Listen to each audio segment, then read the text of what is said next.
Hi, I'm Chef Carol, and today I'm going to do something I haven't done in a long time.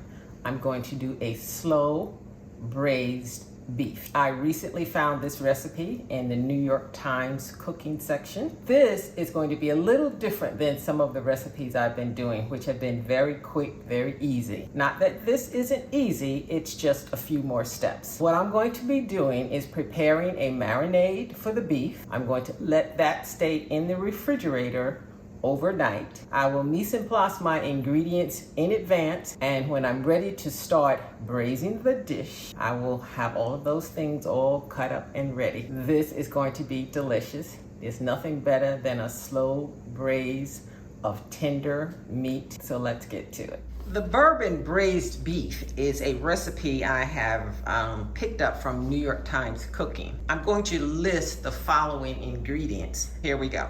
Now for the marinade, I'm going to be using a half a cup of olive oil, a quarter of a cup of lemon juice, 2 tablespoons of soy sauce, 2 tablespoons of Worcestershire sauce, and I'm going to be using also salt and pepper. I'm going to put all of that together. The beef that I'm using is already small chunks, it's beef stew.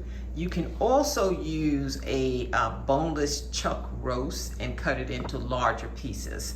Once you get the marinade put together, you prick the beef with a fork, put it in a resealable bag or a bowl, and refrigerate it for at least 4 hours and maybe up to 12 hours. I'm just going to allow mine to marinate overnight. For the braised beef, as I said, you can use a boneless chuck roast, salt and pepper, teaspoon of garlic powder, teaspoon of onion powder, 2 tablespoons of a vegetable oil or an oil that can withstand high heat. The recipe calls for 2/3 cup of bourbon, but I did a substitute check and I can also use Tennessee whiskey, which I happen to have on hand. I'll be using 1 large onion, 2 medium carrots sliced, 2 celery stalks sliced, 5 garlic cloves peeled and smashed, 3 tablespoons of tomato paste.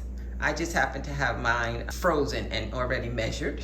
A quarter of a cup of maple syrup, 3 to 4 cups of beef stock. That will depend on the size of your pot. 4 sprigs of thyme and 2 bay leaves. Once this is complete, you can serve it with any type of a potato or rice. I'll be serving mine with a cauliflower mash. So let's get to it. I have allowed the beef to marinate in the refrigerator for 12 hours. And I have dried the meat with paper towels. Now I'm going to take this mixture of onion powder, garlic powder, salt, pepper, and just mix it with the meat.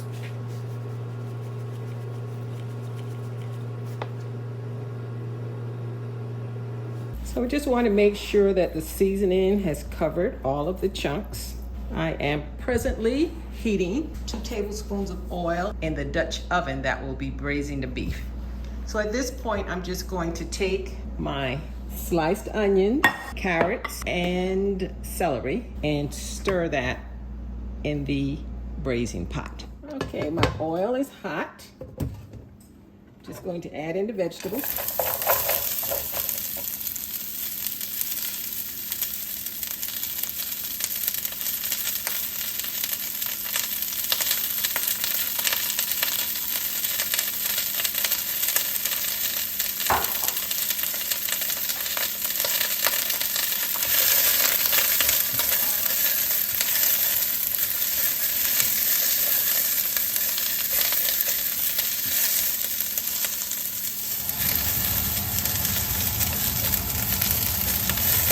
Process will take 7 to 10 minutes. Now I'm going to put my smashed garlic in. I'm going to give that about 2 minutes. You really have to keep an eye on your garlic. If you allow it to cook until it's just right, it actually has a certain sweetness to it. But if it overcooks, then burnt garlic is not delightful to anyone. So I'm just going to keep this stirred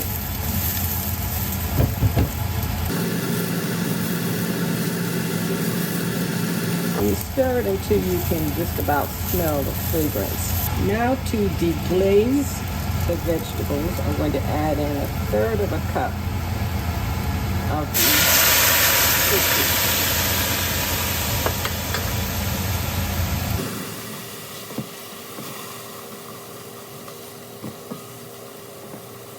Now I'm just going to clear a spot in the middle of the pot and add in the tomato paste. I'm going to have to turn my heat down a little because mine is a little frozen. So I'm going to put these warm vegetables around it. So what we want to do is allow the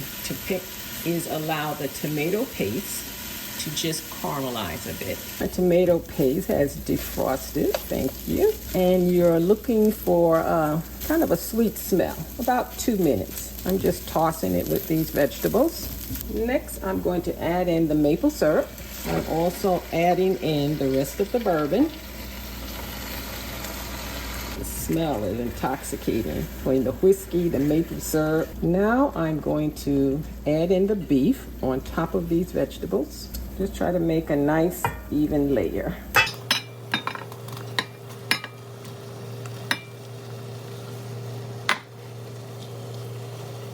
Now I'm going to add in the beef broth, and I want to cover about 80%. So I have 3 cups. I'm going to start out with 2. Okay, so I'm just using 2 cups. I'm going to toss in my bay leaves, and I'm also adding in a couple of sprigs of thyme.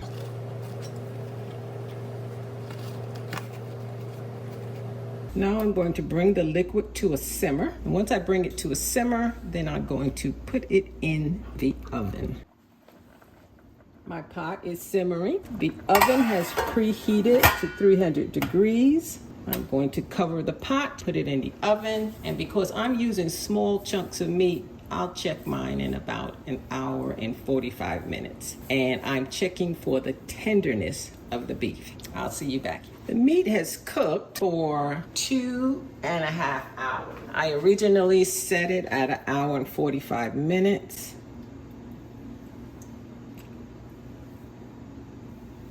So what I'm doing now, I'm going to remove the thyme and the bay leaves, and I want the sauce to thicken up a bit. So I am also going to remove the beef.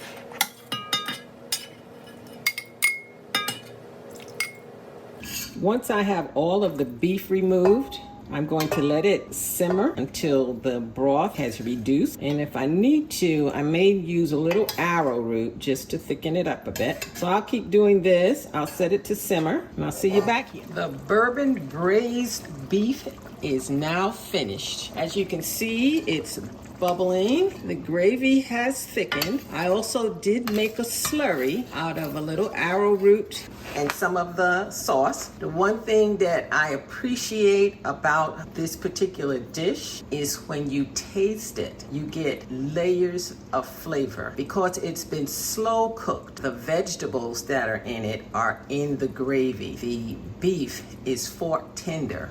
So never let it be said that you can't eat well just because you're on a budget. Try this bourbon braised beef by Valerie Lomas at the New York Times Cooking. And I think you'll love it as much as I will. Bon appetit.